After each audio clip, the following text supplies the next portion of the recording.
Tonight on News 5 Live, the Elections and Boundaries Commission meets with major political parties and third-party candidates ahead of the general election. What color will the rival UDP factions use on March 12th? Maria Rodriguez is sworn in as Belize's new Auditor General. Excessive rains forced BSI to halt the sugar crop. And in this week's 5-point breakdown, did the Ministry of Education meet all targets in Plan Belize? These stories and more are coming up shortly.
This newscast is brought to you by the Belize Bank Limited.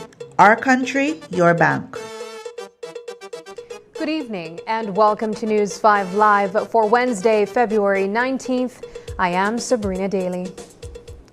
On Tuesday, the Elections and Boundaries Commission decided that both the Tracy Panton United Democratic Party and the Shine Barrow UDP can use red for the March 12th general election. The commission, which includes 3 members from the ruling party and 2 from the opposition, voted 3-2 in favor.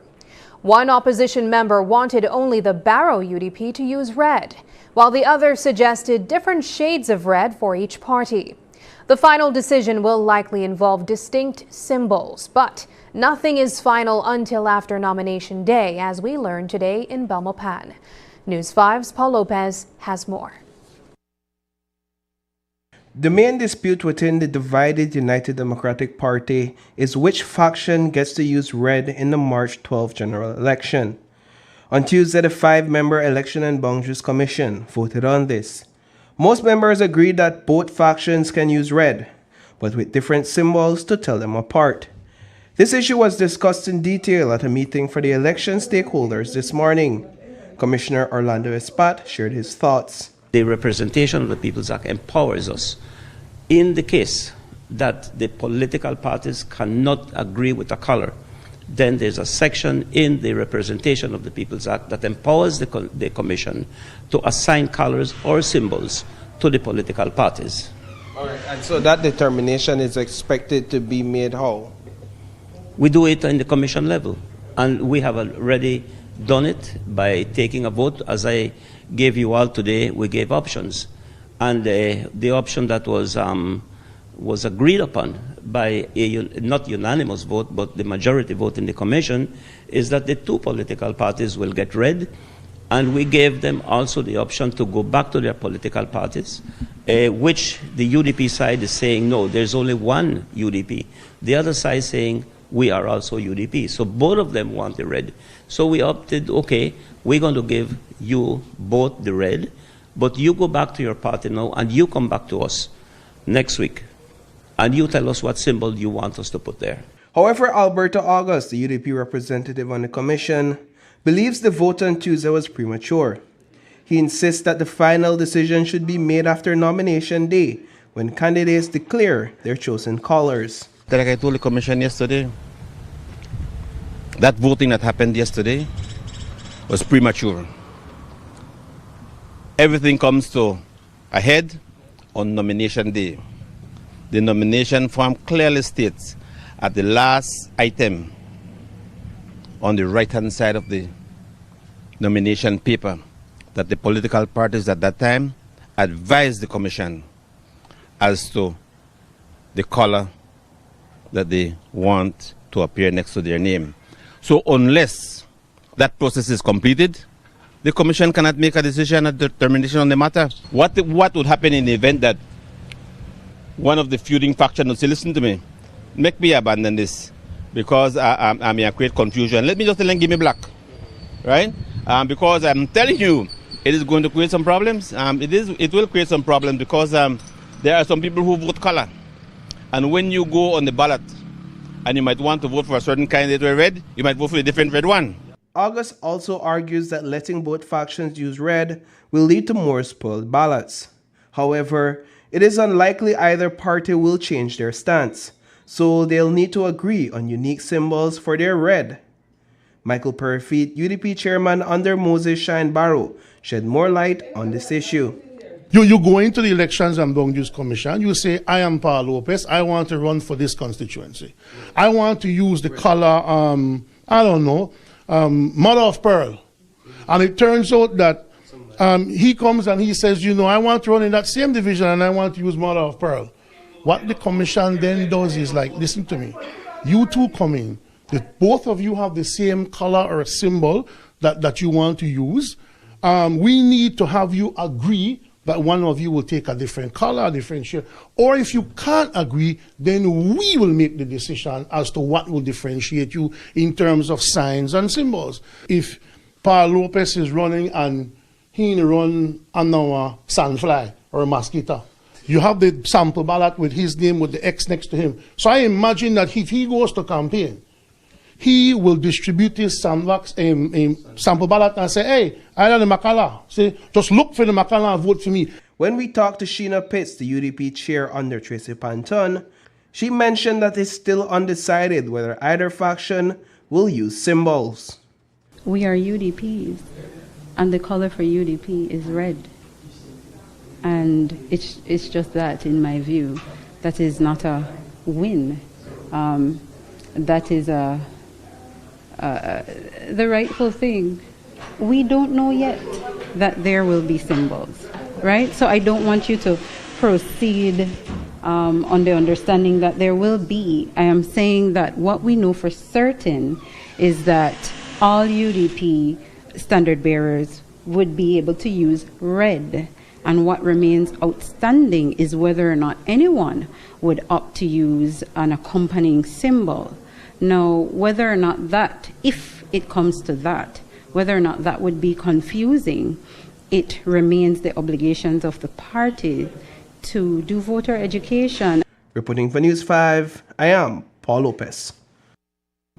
When we spoke with Michael Perfit in Belmopan today, we asked if the Moses Shine Barrow UDP has the funds to run a strong campaign and election. Viewers might remember that a few months ago, Anthony Boots Martinez claimed Barrow doesn't have the wealth he says he does. Running in a general election, especially for a major party, is costly. The discussion then shifted to what voters expect from their candidates in return for their votes. Here's how it unfolded. What we're going through right now is what we've always gone through. And the UDP, at its worst national election moment in 2020, we had 32,000 people voted for the UDP. You know. We are a mass party. People contribute, people volunteer their services, people assist the party for the betterment of the country because they know that the UDP is better for Billy. So it's not all about money as people want to have us believe. And I think it's very insulting to the Belizean people to say, oh, you have to have so much money because you have to pay people to vote for you. No, you can't pay the Belizean people to It's the vote. status quo. We know how it goes. I tell you what I believe. Well, you know who pay people? Mr. Wade got up moments ago and he complained bitterly. But you're a journalist, sir. You're a journalist. Before you say people pay people for vote, you need to have some proof of that. Because that's that's not identifying anyone. Yes, but what I'm saying, you cannot just throw out a broad statement like that. You have to be specific, because doing that is a criminal offense. Yeah. And if you accuse anybody of doing that, you're guilty of libel. So be very, very careful. I don't have to pay you, but there's grants, there's expectations. Listen to me. There are no expectations. The only thing the people of this country expect from the UDP when they vote for us is better government and better lives for the Belizean people. That's all we're offering. Parafit emphasized that it's not just about money. He compared it to a relationship, saying that winning over voters also requires personal qualities like respect. Let me break it down to you as a fairly good-looking man trying to capture a nice young lady to marry you. Is your only attribute you bring to the relationship money? No. Don't you have to be nice? Don't you have to be courteous? Don't you have to be a gentleman? Don't you have to have manners and respect for women? There's so many things other than just money. So when you say, is he a good man? The only measurement that how much money you have? No. Is he, see, and that's disrespectful to the ladies. If the only thing a political party can do is provide money, and it's your money, then there's something out of whack. I would like to think that the Belizean people would want to hear something deeper than just that. They want to be assured that if they elect a particular party to serve in government, they can make their lives better. Rudy Wade, the leader of the Belize Justice Movement, a third party in the March 12 general election, spoke up at today's EBC meeting. He expressed his frustration over alleged bribery and election day campaigning. Wade claims he has provided evidence, but nothing has been done. He is urging all candidates to ensure a fair election free from these violations. You talk about free and fair. $300, $200, right? Right there, buying the votes right there. All these things got to stop. And that man right there, Mr. Agassi, he's part and parcel of that. I've seen him. My discontent is that, you know, there are laws already, right, in black and white. And these people keep derogating these same laws for 25, 30 years. And I personally have been candidates, I've been a candidate on several occasions, right? And I know the ills, and I see it, and I keep speaking about it, right? I produce evidence, all the illegal things that happen, contrary to what he had just displayed. That's what I'm saying, you know, it's a lie, it's there. Why don't it's been fixed? So all my thing is that here I go into an election with a clean heart. Try to do the right thing. Then when I go, I see all this, you know, corruption, right, in terms of buying votes, right, in terms of, you know, like I mentioned about the 100 yards. You know, it's plain to be seen. You go to any one of these polling stations on that day of election, you see they're right up at the gate. So who is there to police the you know? Say, you know, hey man, don't do that. But, you know, it's so sad. And it upsets me, right? So that's why I'm so passionate about it, right? And these are things that I see. I know nobody come and tell me. I witness these things. How much of a challenge is it to get evidence and to put the evidence? I produce evidence because there's a way you go about doing that. When we spoke with Alberto August after the EBC meeting, we asked him to respond to Wade's accusation. August declined to comment on Wade's claim, but openly admitted that bribery is a major problem in the electoral process. Mr. Wade had called you out saying you are part and parcel of the problem where elections offenses are concerned. He spoke specifically to bribery, saying you are mingled in that. Talk a bit about your response to that, and you explaining that what sometimes voters simply want passage to get back home. Yeah, well, maybe I know a matter what I want to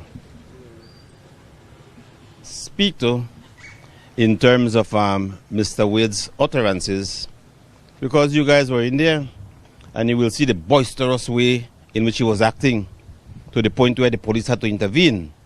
And so I wouldn't want to comment on that. He speaks and I know Mr. Wade. We're not friends, but we are acquaintances. We live in the same neighborhood. And sometimes he speaks from a standpoint of limited knowledge. And basically that was what he did in there, to the point where I think he wanted to get physical with the Secretary General of the People's United Party. You know, so I don't think I'd want to comment much on what Mr. Wade said. Would you agree, though, that this is an issue, bribery, and that it stains this democratic process? I would be disingenuous if I stand here and tell you that that is not an issue. Of course it is an issue.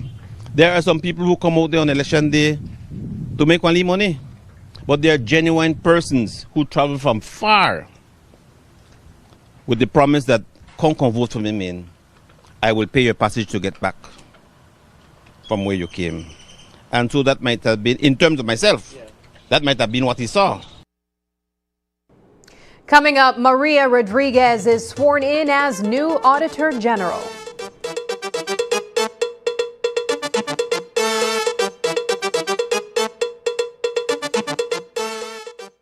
My name is Christian Palma. I'm the owner of CRK Services, and I've been operating this business for 7 years in Big Falls, Toledo District. I use the Belize Bank online services because it's quite fast, reliable, and easy. Before I started to use the Belize Bank online services, I had to make a lot of trips into town, which cost me a lot, especially fuel. So the fact that I have to use my credit card every day, I can do an online instant payment and make my life easy.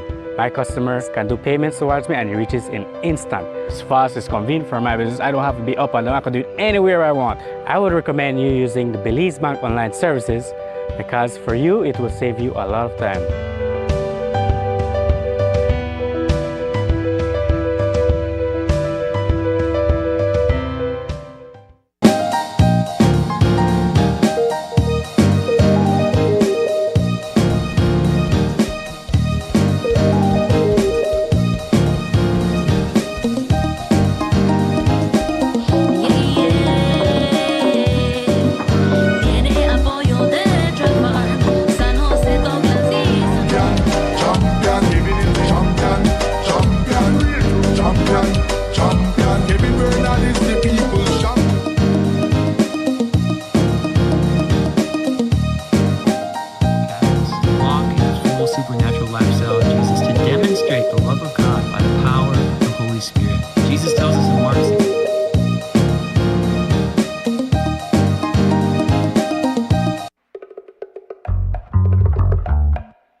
In 2023, we continue to deliver on the promises of Plan Belize, proving that hard work and dedication are the pillars of a brighter, safer future for all Belizeans.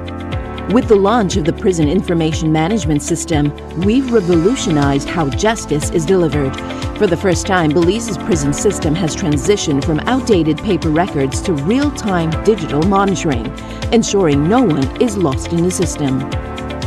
At the National Forensic Science Service, new state-of-the-art facilities for histopathology and toxicology are transforming forensic investigations. Thanks to our collaboration with the European Union's iCrime project, Belize now has cutting-edge tools to combat transnational crime and support justice at home. From advanced DNA analysis to combating gender violence, these enhancements expand Belize's capacity to service justice with precision and integrity. Citizen security remains a cornerstone of our mission. Through the amendment of the Firearms Act and new initiatives, we've strengthened laws and improved collaboration across agencies to protect Belizeans everywhere. From modernizing justice systems to safeguarding our communities, Plan Belize continues to move forward. We're building a nation that inspires pride, fosters trust, and leaves no one behind. A safer Belize begins with us. Let's keep building together.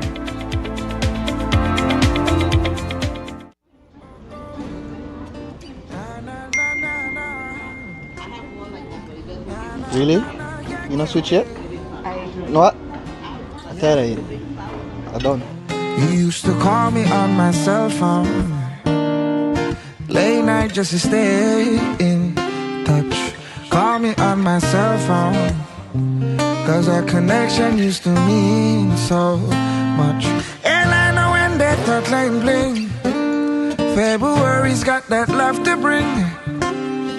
Yeah, I know when that thought line bling, Smart is giving you everything.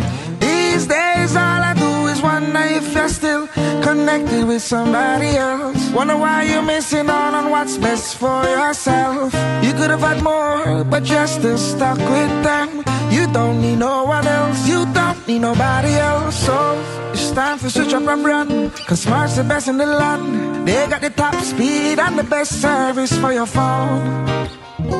You should just switch to them, it's smarter, no one else. You used to call me on my cell phone.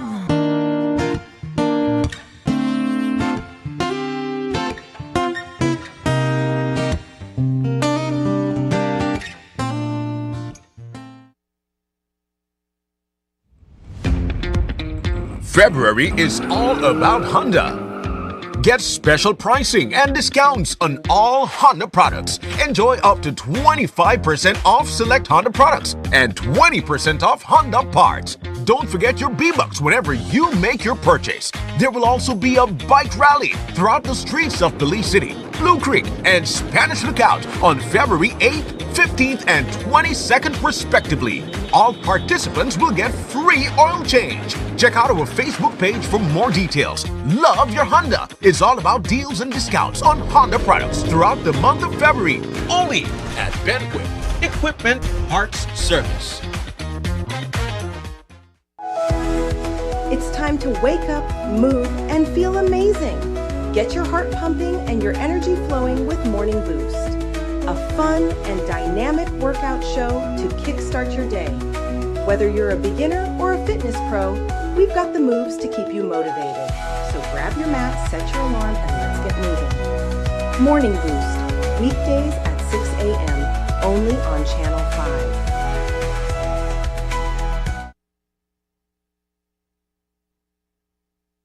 Maria Rodriguez has officially taken on the role of Auditor General. Her appointment was approved by the House of Representatives and Senate, despite some pushbacks from the opposition and its allies in the upper house. Earlier today, Rodriguez visited the Governor General's office in Belmopan to take her oath of office. She will serve until 2047, making her the longest-serving senior civil servant responsible for enhancing government accountability through audits and reports on government operations. Earlier today, News 5 spoke by phone with Dean Flowers, president of the Public Service Union. I think it's important that firstly I recognize the excellent work of the Senator for the NTUCB in highlighting and expressing to the country the concerns that Labour had with the appointment. But nonetheless, we live in a democracy, albeit it's extremely messy. I think that it's also important that I point out how ironic pronouncement of the chamber was. This chamber senator would have questioned the qualification and whether or not the individual is suitable, but yet would not have taken a position such as that which the Labour senator would have taken. The recommendation has passed through successfully through both houses, and so it is important that we recognize that and that we offer congratulations to the newly appointed Auditor General. It is also important that we give her our full support, and so it is important then that as the representative for public sector workers, that we have a conversation with her, which I intend to be twofold. How do we ensure and assist that the environment in which public officers work within the Auditor General Ministry, in terms of all the legacy grievances that exist and that existed, how do we get past those to ensure that the officers can focus on giving her their full support to ensure that they're able to deliver for the people of Belize through regular and quality audits. Flowers is urging the new Auditor General to keep the government in check by thoroughly examining the financial records of various ministries to prevent corruption. How can we support her office to ensure that the officers are properly trained and that there is not undue influence on her office to put people, to hire people within that office through political directorate who we know may not have the requisite qualification and competency? I think that is something that we also have to safeguard and support her with. And finally, we as a union must hold her accountable. We must hold her accountable to ensure that she's delivering timely and regular audits. And I'm not talking about audit of financial statements. I'm talking about getting inside these ministries and conduct risk audits, conduct other audits that can be conducted to unmask and expose the mass corruption that exists in many of these ministries.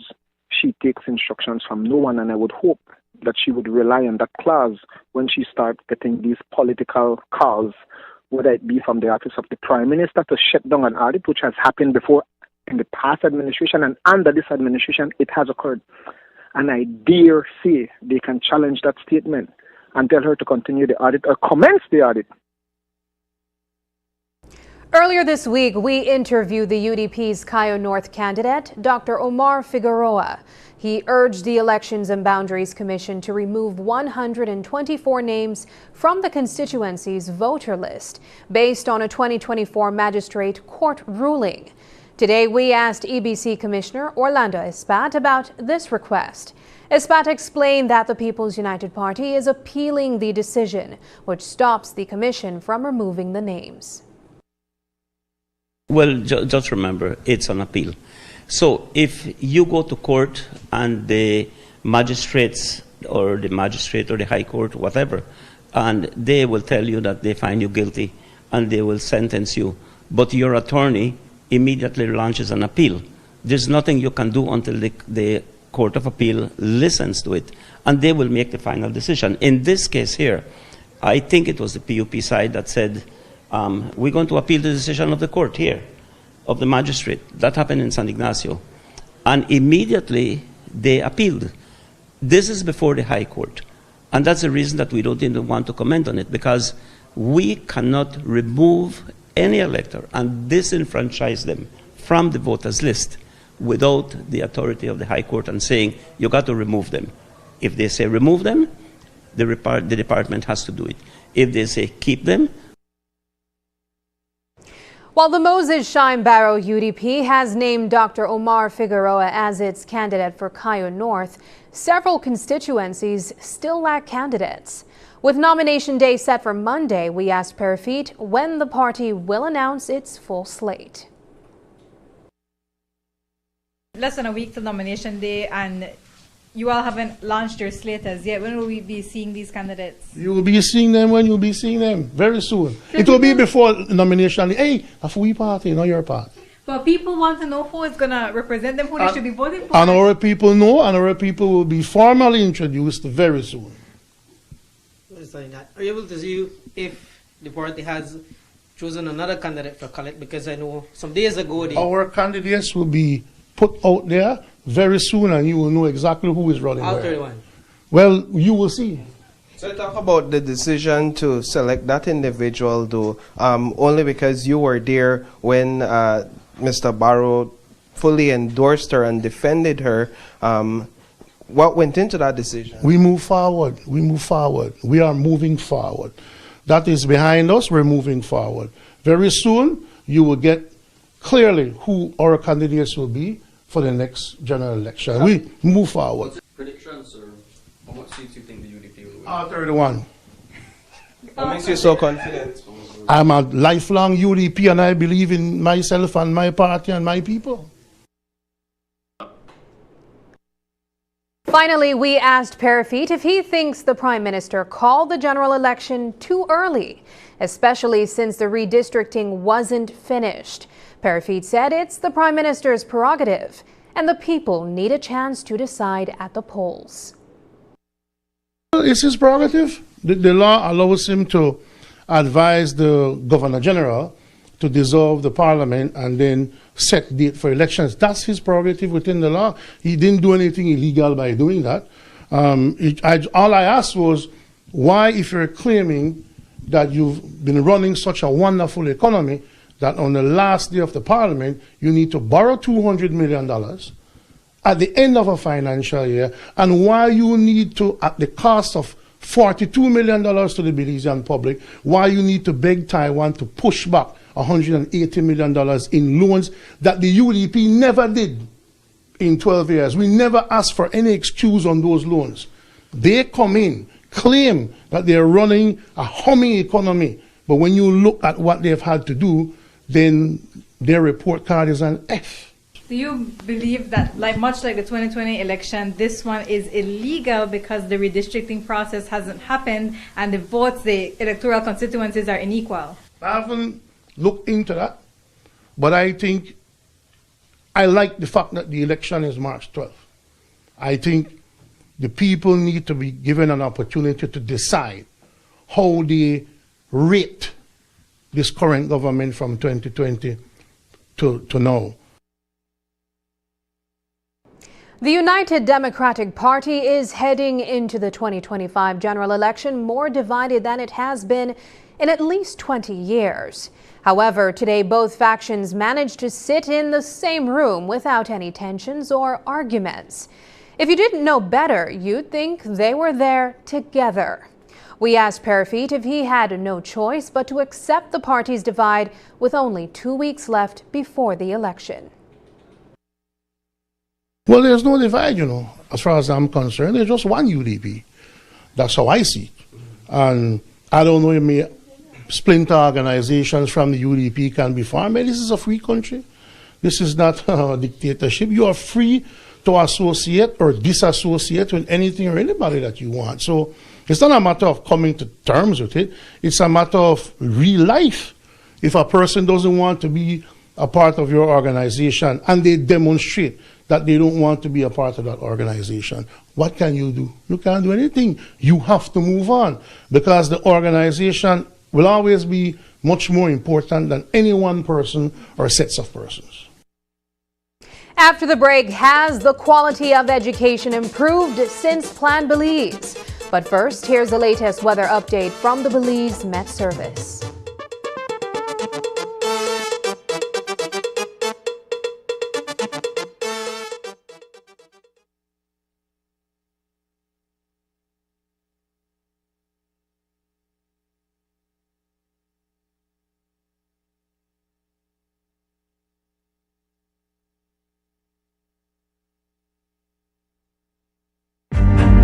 Belize is our home, a land of promise and opportunity.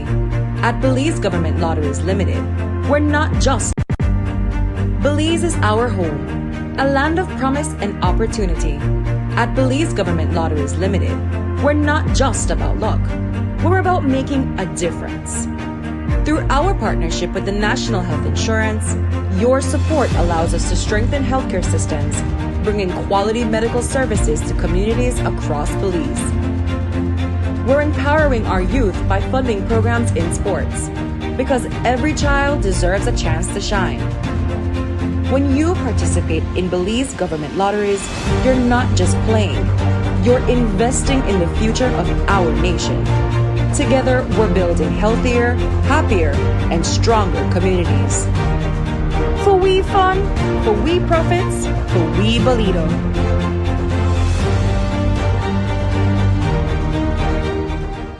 Power on with confidence. Design Depot brings you an attractive selection of GE appliances, including microwaves, washers, dryers, refrigerators, dishwashers, countertop appliances, and more. We understand the importance of appliances that not only endure, but also excel in performance. As your trusted GE USA authorized dealer, we stand for reliability and performance, ensuring that you can power on with confidence. Visit us today and power on with efficient, reliable, and energy-saving solutions with GE appliances from Design Depot. Design Depot, all in one place.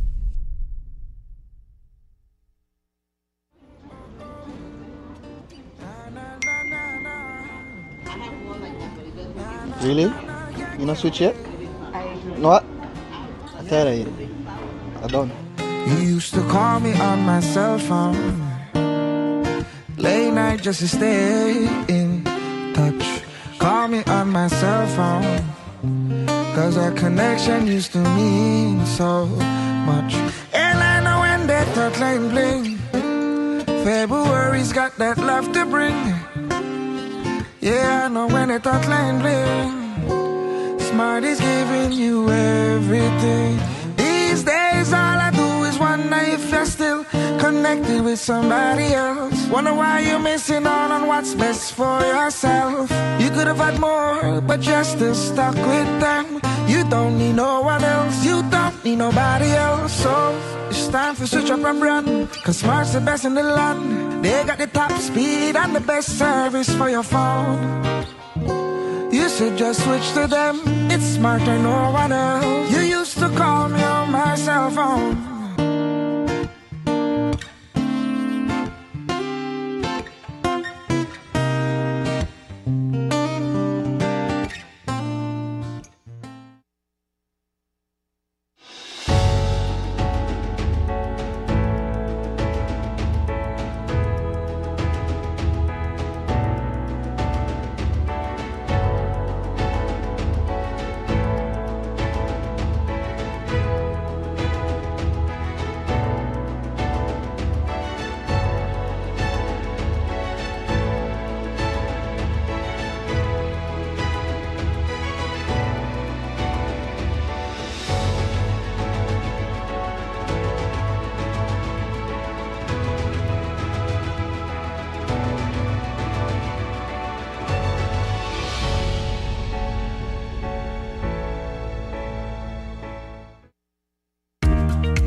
Here's how to access your contribution history on the My Social Security portal.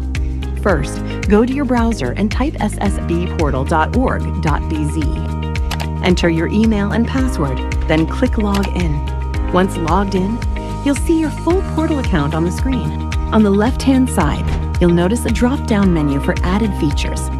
Click on History, choose Contributions, read the disclaimer, then click Continue. You'll now see a full window displaying your contribution history. In the table, each row represents a different year.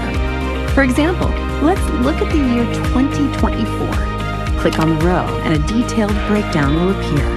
This breakdown includes your employer's name, your earnings for each month and week, contribution type, the amounts paid, and that's how you can explore the new contribution feature on the My Social Security portal. It's quick, easy, and keeps your Social Security information right at your fingertips. Create your account today. Digi is bringing the power of connectivity to every corner of Belize with our Digi on-the-go mobile store. Ma, Digi dia. Digi dia? Don't say. Sign up for the fastest, most reliable home fiber service, purchase the latest device, or explore our wide range of services. This one-of-a-kind mobile store has it all. Our dedicated team brings the same high-quality in-store experience to you, ensuring you stay connected with friends, family, and the world. You guys bringing the mobile here, it's really helpful, saving a lot of money for people going from the town, especially like in Punta Gorda, which is 25 miles away from here, which will cost a couple dollars for them to reach there. So having these caravan here, it's a lot easier, it's a lot cheaper, and you know, people are taking advantage. As you can see, we have a lot of people coming out today to purchase some of these devices, top-ups and even postpaid that they're eager to have, no? Digi is connecting Belize one community at a time. Look out for the Digi on-the-go mobile store with exclusive deals and offers in a community near you. Follow us on our Digi Facebook page to see where we will be next. Digi, our national telecom. The People's United Party, in its Plan Belize manifesto, presented a policy paper that would advance the education agenda in Belize. One of the initiatives was to implement a new curriculum, a module that the Ministry of Education introduced at the start of the 2023 to 2024 school year. Under its structure, students are assessed based on how well they grasp the contents. In this week's edition of the 5-Point Breakdown, we explore how the education system at the high school level has performed since 2020. The Minister of Education, Francis Fonseca, said while there have been quite a few achievements realized, there's a lot more to complete. We got the perspectives of two high school principals who manage high schools that are on the north and south sides of Belize City on how the revamping of the curriculum has resulted in the students' performance. Interestingly, while students at both schools have commonalities in weak areas, the COVID-19 pandemic is the reason for those weaknesses at one of the institutions, while attendance issues among its students' population, mainly due to social challenges, was the reason for its students' academic challenges. News 5's Marian Ali reports.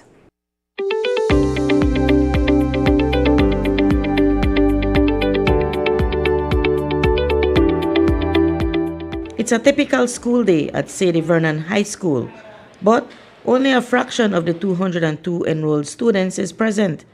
Students here receive free tuition, uniforms, daily meals, transportation, and learning devices. Despite this support, many students at the 4 Belize City schools in the Southside Upliftment Project still struggle with attendance. Being absent just because they want to be absent. And you can see them on the street when you walk down the lane and so on. It tells a picture to you that, you know, I'm in school, but I'm not necessarily in school. Sometimes parents may say, Miss, I need my child to come and help me pick up the younger brother or younger sister. You know, I need to send my child to pick up money from social. And, you know, these are things that causes them to be out of school. Sadie Vernon, Gwen Liz, Maud Williams, and Excelsior High Schools were chosen by the Ministry of Education for the project. This initiative is part of a broader effort to enhance education quality in Belize, launched after the PUP came to power in 2020. The Education Upliftment Project has been very successful, really transforming lives across the country. We now have over 21 high schools across the country that are a part of that free education program. So with that, we're about 50% of where we want to be.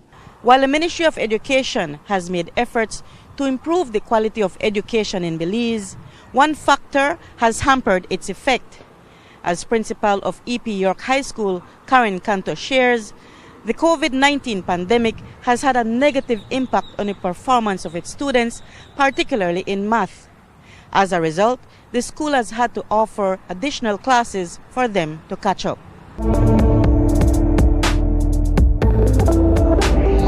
One of our challenges is the deficiencies that COVID unfortunately brought on us, because we have a lot of a lot of deficiencies in the basic skills that the kids need, as in English and math. We don't even have to go beyond that. The basics, as in multiplication, division, the basic skills, computation, a lot of them have lacking. They struggle to write, their penmanship is poor, and reading cursive, for example. A teacher writes in cursive on the whiteboard, they can't read it. Their handwriting, although they're in first, second form, they're writing like they're in standard 1. And we still have to have them ready for sixth form. So how do you prepare them? Right, so lately we have been trying to fill in the blanks. First and second forms do remedial in the evenings. Past students, EP Yorkers that are at UB or Johns, they come in, and 4 days of the week. We discovered that students struggle with similar subjects. According to Deborah Martin, the principal of Sadie Vernon, math and literacy are particularly challenging for the students. We have students with reading issues, or they lack the foundational skills in reading and numeracy, and even in the social aspect of it. And so to fit that curriculum or localize it to our school, we can only take some of the things that they give us to put it into action here. And because we have to meet our students where they came and to help them incrementally improve, they may not be at the meeting the standards for certain levels at our high school. Minister Francis Fonseca stated that the goal of many Plan Belize initiatives is to raise education standards. We unveiled for the nation our new competency-based curriculum. Very, very proud of that curriculum. Obviously, it's still a work in progress in terms of getting adopted across our education system. Curriculum reform was another major commitment that we made, that we're very proud of the fact that we were able to put in place this very progressive, very comprehensive, competency-based approach to learning and teaching. Another commitment we made was free education. And again, there we've achieved what we started. We set up and established for the first time a science and technology unit as a part of the Ministry of Education. An acknowledgement and recognition of the importance of science and technology to education. We established the 501 Academy portal. We established the Teacher Learning Institute as a digital portal, again, for training our teachers. Fonseca also emphasized the Connect Ed project, which offers free internet access to schools across Belize and an unprecedented number of scholarships for students to attend their chosen schools. We asked the two principals for their views on whether the quality of education has improved since these programs were introduced in recent years. We have incrementally improved, but we're not where we're supposed to be. I came straight out of sixth form, no pedagogy, nothing. Today, almost everybody you interview is already a licensed teacher, and they already finished their DIP Ed or their bachelor's in education, so they're more qualified to deliver for sure. The minister highlighted areas needing urgent attention under Plan Belize 2.0, such as special education and vocational training. Stella Maris, we have, we've been working for 2 years on a plan to really rehabilitate, refurbish the Stella Maris School. One key area that I want to focus on moving forward is really more investment in TVET, more investment in technical vocational education and training. If we are equipping our people, or young people in particular, with the skills and tools they need to find jobs. Fonseca announced that a $125 million grant from the Millennium Challenge Corporation will be used to reform the vocational education system and to improve the legal framework for education. Reporting for News 5, I'm Marion Ali. Police have arrested and charged 28-year-old Ozen Rayburn for the murder of Simon Arana Jr. Arana, a 23-year-old carpentry teacher from Hope Creek Village, was shot and killed outside his home on the night of February 10th. Initial reports suggest he was socializing when gunshots rang out, leading to his tragic death. Today, Rayburn, a fisherman from the Belize district, was formally charged with abetment to commit murder and discharging a firearm in public.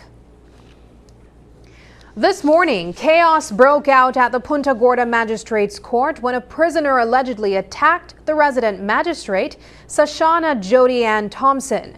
The accused, Mason Kelly, who has a history of serious offenses including burglary, assaulting a police officer, and attempted murder, reportedly lashed out during his court appearance.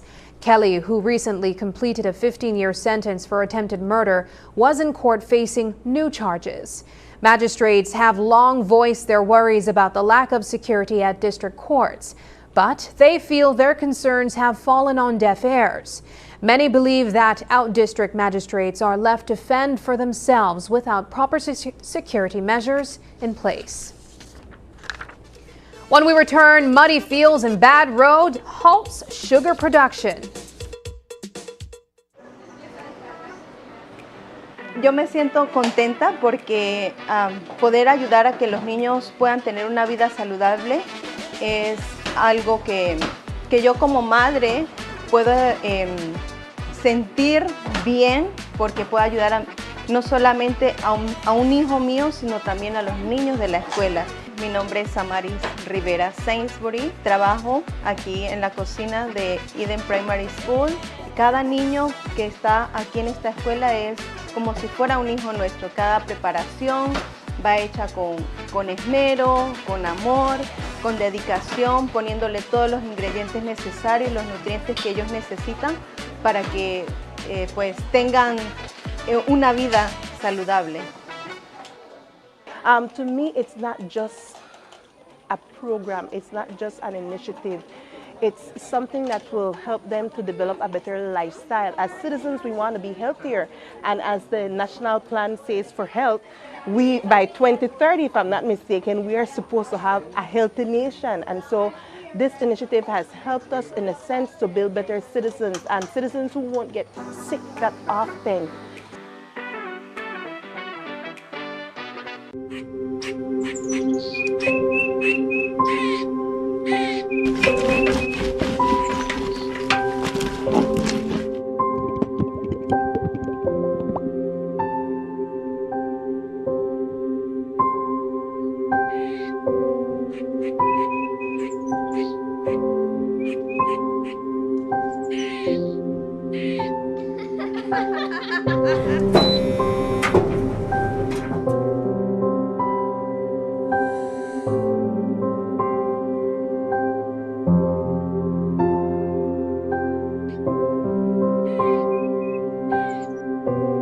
Taking care of your laundry so you can take care of your family.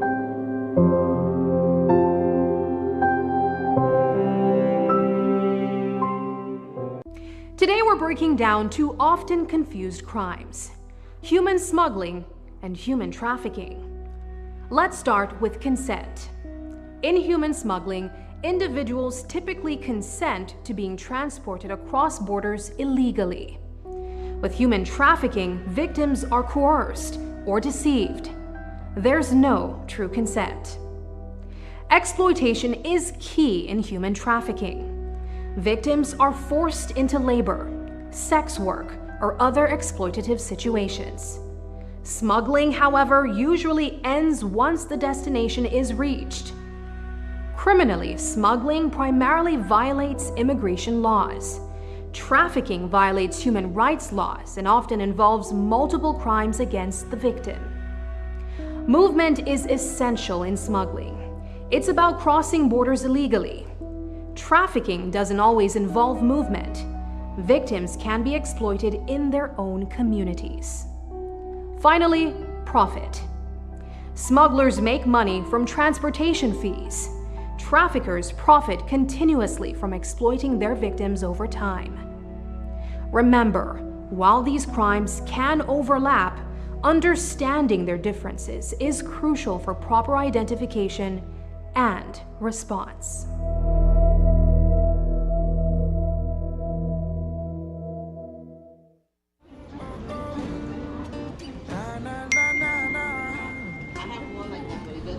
Really? You not switch yet? No what? I tell you. I done. You used to call me on my cell phone, late night just to stay in touch. Call me on my cell phone, cause our connection used to mean so much. And I know when that thought line bling, February's got that love to bring. Yeah, I know when that thought line bling, Smart is giving you everything. These days all I do is wonder if you're still connected with somebody else. Wonder why you're missing out on what's best for yourself.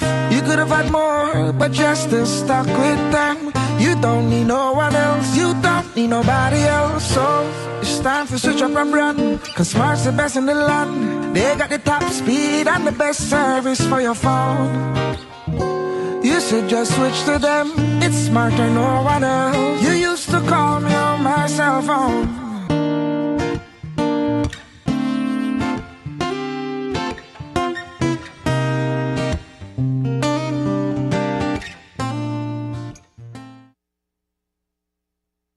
This is my first time here. Hopefully it's my last. My dear friends, here we are, all in our true colors.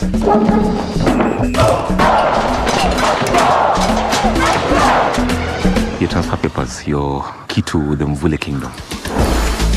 Hi, I'm Lisa. I know. Here are your clippers. Clippers. Who's in? We are perfect. We run this place. So let's act like it. Solomon, the head prefect, quick. Is my collar straight? We'll be out of Mvule High before you can pronounce the word scholarship. We have a mystery to solve. The only way we can make a difference is if we stick together. When I'm head prefect, each and every student will have a voice. We need to show that news quick, Mvule. I hate this school! Freedom to grow.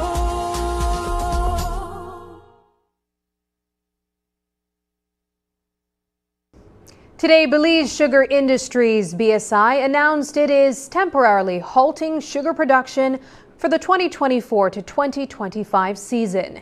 This decision comes from key industry players who are trying to tackle poor quality and low quantity of sugarcane arriving at the mill, largely due to excessive rainfall in Belize. BSI also pointed out that the terrible condition of the sugar roads has made it even harder to get the cane to the mill. William Neal, BSI's communication director, shared more insights into the situation. We've been having rains since October, and that has made it extremely difficult in terms of the field conditions for farmers. First of all, trying to harvest in these conditions. We've had reports, of course, from the feeder roads going to the fields. So the roads have been in very terrible condition and the fields have been in terrible conditions. This is not a good time to be harvesting because obviously the amount of mud and the difficulty that farmers have to extract their cane makes it extremely difficult. So you spend far more energy in terms of physical energy and also gas, etc., to actually bring cane to the factory.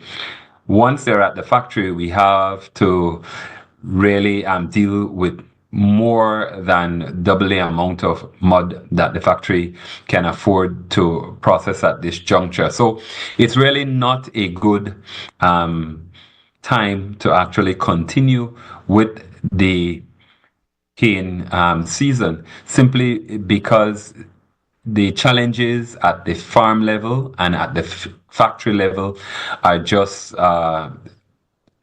extraordinary.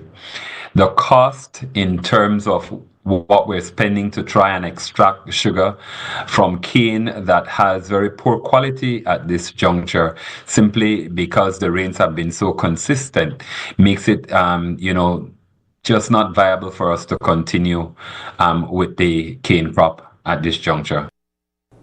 Starting today, Belize Sugar Industries, BSI, is hitting the brakes on sugar production at the mill. This move comes as farmers and producers struggle with the muddy mess caused by heavy rains. The pause in production will continue until the weather improves, but there's no clear end in sight. We spoke with BSI Communications Director William Neal to find out how this will affect the local sugar supply. Here's what he had to say. Just based on what we're looking at in terms of sugar production, the domestic market is small. What we have concerns about is obviously how we make the sugars necessary for our contracts that we have. It's still early in the crop, but what we have to do is make an assessment. We've talked about the cane price estimates, and we've looked at production shortfalls. But what we're trying to do at this point is just decide what will be the best thing at this juncture to make sure that we're not grinding just for grinding's sake, and that farmers are not trying to just pull out the cane to just say they delivered their cane. If there's no sugar in the cane, we're wasting time, resources, money, and so are the farmers. So this is the best solution at this point. We can't project in the next 6 months how much sugar we'll have. What we're hoping for is some improvement in the weather, and we'll continue to work on the mill side to try and extract as much sugar as we possibly can. More than 60% of the industry uses B79, which is a late maturing variety. So it might actually play to that in terms of the ripeness of cane and the optimum time to actually have extraction. But if the weather continues to be like this, then it still won't make much of a difference. If we have continuous rains, what we're saying as an industry is basically we cannot at this juncture continue to just haul out cane by any means necessary. It's just not making any sense economically for anybody, because the amount of mud that comes, the quality of the cane is so poor that all around it's just a losing situation for everybody. The full impact of the sugar production halt on farmers and the local market is still unclear, but there are growing worries about how it might affect Belize's energy supply. Sugar production creates bagasse, a byproduct that powers the Belcogen plants, providing energy across the country. We reached out to BSI's Industrial Operations Manager, Stephen Usher, for his take on these concerns. We need to maintain a certain grinding rate so that we can have surplus bagasse, which is our fuel. We have been eating that out. We decided to mutually have a stop until weather conditions improve. And as William mentioned, we don't know exactly when that will be the startup. So that when we start up, we get better quality cane, we get cleaner cane. And once we start the mill, it should be at a higher grinding rate than the 200 tons cane per hour. Normally, we would be closer to the 260, 280 tons cane per hour. And what that will do, that will enable us to start accumulating surplus bagasse as well. So to answer your question right now, we do have sufficient bagasse for another startup when we start milling again after this pause that we are experiencing right now. Next, lots of political banners means clot to sell like crazy.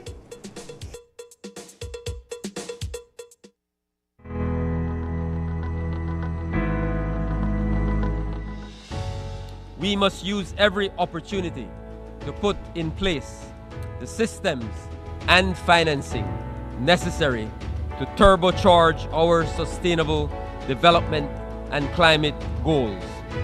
In this effort, we must ensure equal opportunity for all to share in global prosperity. We must raise collective ambition and invest in all our people to empower them to rise.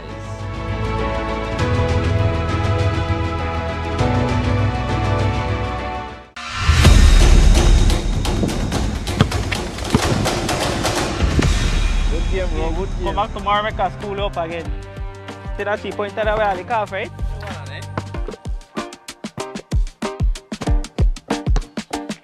Hola. Boy, you alright? Something wrong, yeah? Something have to wrong because you're well distracted. No, man, at the top of the street light. The one there around my areas, nice and pretty. Watch how this one look dull and orange. Because this one, the HPS. So if you see any other old fixture, report it to BL, and BL will change it to the bright LED one then. You see one where they talk about? Just like that. But how you do that? The thing easy. Make I show you something. All you need to do, that go in your BL app and click the option where say street light fault, enter your location, put in the 7-digit number from the pole, press report, and left the rest to BL. Just like that? Just like that. Have an old fixture? Report it today using our BEL 24/7 app, bringing you a brighter tomorrow.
Belize, the countdown to Decision 2025 is on, and the voices that matter are speaking up. What are the biggest issues? Who are the key players? And what does it all mean for you? Join April Martinez, Demi Williams, and Harold Young as they break down the issues, the candidates, and the real impact of this election. Tune in to Power and the People, where your voice matters. Tuesdays and Thursdays at 7:30 p.m. only on Channel 5. La formación del Centro Neurológico del Hospital Galenia es que esas enfermedades que son altamente complejas y que muchos de nuestros pacientes tenían que emigrar hacia otra parte de la República u otra parte de México ahora puedan ser atendidos aquí. La atención quirúrgica en el centro neurológico se forma dentro de un grupo multidisciplinario que incluye tanto neurólogos, médicos internistas, ortopedistas, neurocirujanos, pediatras. Y este esfuerzo que se ha realizado para conjuntar todos los especialistas es para siempre brindar al paciente un abordaje multidisciplinario y transversal.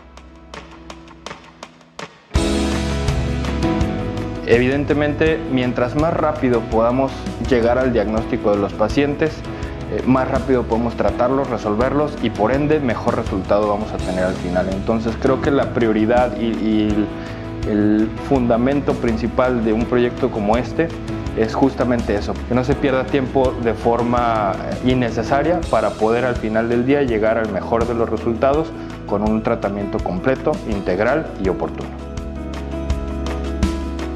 Y las visiones desde diferentes perspectivas nos permiten tener pues el mejor tratamiento y la mejor opción para el paciente. Tenemos la capacidad técnica, operativa, profesional y la infraestructura de poder establecer una atención neurológica de alta calidad.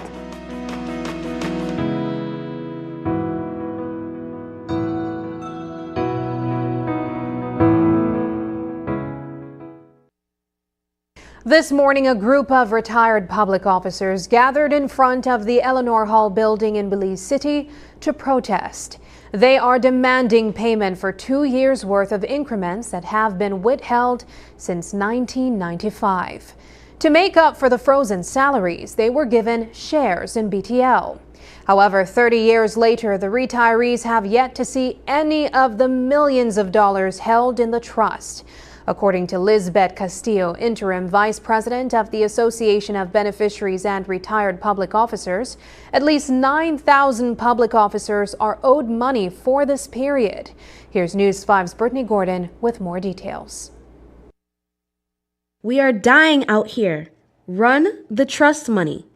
That's what Lizbeth Castillo's sign read as she protested in front of the Eleanor Hall building in Belize City today. As the interim vice president of the Association of Beneficiaries and Retired Public Officers, she's part of a group that has been waiting for government payments for 30 years. During the period 1995 to 1997, we were not given our yearly increments. And the government at the time said, instead of for reasons to themselves, and I guess for financial reasons as well, what they did was to they invested in shares in BTL. So we have some BTL shares, and all these years those shares have been accumulating dividends. So it's a lot of money now, and we were promised that years ago, when they were able, we were all going to sit at the table, the calculations would have been done, and people were going to get what is justly theirs. The members explained that because of the salary freeze, the retirees' pension have been miscalculated. Castillo says the money, now over $8 million, is just sitting in a trust managed by the Public Service Workers Trust. Their worry is that while the funds are being misused, the association's members are slowly passing away from old age. One of the things that saddens most of us is that a lot of our fellow beneficiaries keep dying each and every day. Because for government, we retire at 55.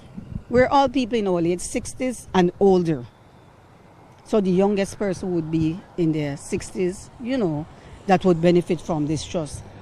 And he made that promise, and we have had a couple of meetings with them. We've had very cordial meetings. I would want to assure everybody, because we have to say what is correct. But we think that they're not moving as fast as they ought to do. In 2023, Prime Minister John Briceño expressed his support for dissolving the trust. However, he explained that some retirees had taken the issue to the High Court, stopping the government from acting. Earlier this year, Briceño mentioned that the case is still unresolved. There's a group of public officers that have taken out a case. This is the last that I can remember. That's in the Supreme Court. Before we could dissolve that trust, they need to take out that case out of the Supreme Court. Because if we do that, then the courts could come at us and say, well, you can't do that because it's a live matter in the court. We've said from day one, let's get that out of the... I had a meeting with them several months ago and said, get that out of the court, and they agreed that they were going to remove from the court, and then we were going to wind up that trust so that they should get their money. I support that. They should get their money because you say, they're getting older, they're dying, or more than ever, they need the help, they're not working, they get sick, so they have my full support. The association stated that if the Prime Minister commits to writing to dissolving the trust, they might be convinced to drop the claim. However, without action from the government, they remain uncertain if the issue will be resolved. We are not giving up, we are not losing hope. We think that all is going to prevail, and one day soon we are going to get our money. But if we just sit down idly, nothing will happen. So we want to get the support of the public, the media, the other public officers, because we are not the only ones that will be affected. Brittany Gordon for News 5. Campaign season is in full swing, bringing a burst of color and excitement to cities and towns nationwide. Lampposts are decked out in party colors and banners stretched across streets, showcasing the vibrant spirit of the elections. Tonight, we'll dive into the world of campaigning and explore how constituencies are transformed with the colors of your favorite parties and the faces of their candidates. Here's News 5's Isani Catano with more. The People's United Party flag proudly waves above a sea of supporters at the Belize Civic Center. This huge blue and white banner made from several yards of fabric is a familiar sight at PUP rallies and conventions, and today is no exception. Smaller flags decorate lampposts throughout Belize City and beyond. The red, white, and blue emblem of the United Democratic Party isn't as widespread, but you can spot it in key areas. It's campaign season, and the materials needed to sew these flags are in high demand. The demand for the political material, it started a bit earlier this year, before the election date was out, because we started advertising the material since it's election time. But the demand has been more than usual for the fabrics, because it's selling a lot. So both parties are buying the red, white, and blue, or the blue and white. Banners are a great way to get a candidate or party noticed. They make it easier for people to recognize who's running and what they stand for. With catchy slogans and key promises, banners highlight the campaign's main values and goals. As the general election approaches, both parties are stepping up their game, using banners to build excitement and rally support, inspiring more people to get involved. Right now, the material that I select for the political teams, and it gives other people like the seamstress and tailors like jobs. So they make the flags, and then the person that buys the material, they get their material back to hang it or do whatever they want to do with the material. Nowadays, fabrics are sold in large bundles. Customers flock to Mikado, placing big orders for cloth. When it's not campaign season, buying these materials in bulk and storing them can be expensive and a real hassle. It stores at the warehouse. It's nicely kept, so it doesn't get dust. No animal don't eat it. It's, fabrics. We move them around from one corner to the next, so it can be nicely kept in stock for the next election or whenever it's needed. Inside the store, there are eye-catching displays showing off creative ways to use the material. Loyal supporters from both parties can choose skirts instead of banners. Mikado hopes this trend will catch on fast. Besides that, customers are buying fabrics in all sorts of sizes. Some of them buy by yard, but right now most of them are buying by the rolls. So they get it by the roll, and then we offer other stuff too, like the umbrella. We have ready-made flags. Makes a lot of money selling political cloth? Well, only this time around in the year, yes. Reporting for News 5, I am Isana Cayetano. And that's the news. Tonight's broadcast is available at channel5belize.com, on our Facebook and on YouTube. I'm Sabrina Daly. Thanks for joining us. And from all of us here at News 5, good night.